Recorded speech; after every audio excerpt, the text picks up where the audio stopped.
I'm Mariela Gonzalez with your WebXtra. I'm here at the Angelina County Airport with Charles Davis. He is the drone specialist with UAS Forest Service, all right? Yep. Yeah. So we talked about today about how they've been seeing it since private drones have been becoming popular in the last recent years like that. It has been causing an issue for both ground and air crews working these wildfires.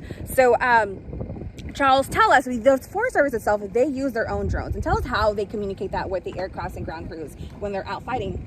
So when we are using our own agency drones, we're in communication via radio with the aircraft and also with the ground crews.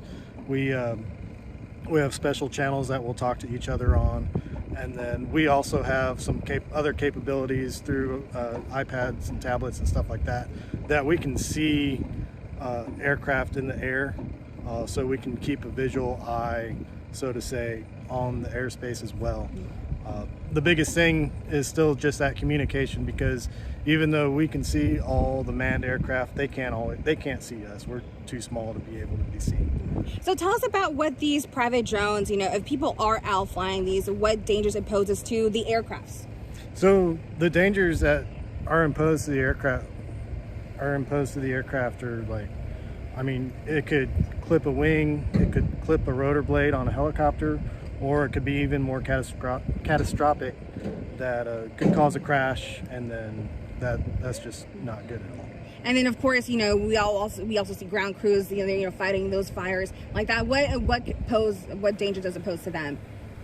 It's really kind of a distraction for them, because they're having to concentrate and keep an eye on the sky instead of doing what they need to be doing as far as putting the hard work in there on the ground, doing what they need to do to contain the fire. Right. And so what are some things the public should be aware about when you guys are out there like that and they're thinking about using that private drone?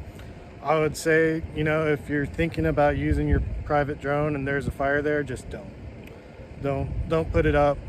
It just causes too much of a risk that could be avoided for you, for the aircraft, for the ground crews, and especially if there's active fire going on and we have a bunch of aircraft up in the sky, the FAA will temporarily put up what's called a temporary flight restriction, and really when that's up, nobody should be flying in that airspace except for the firefighting aircraft.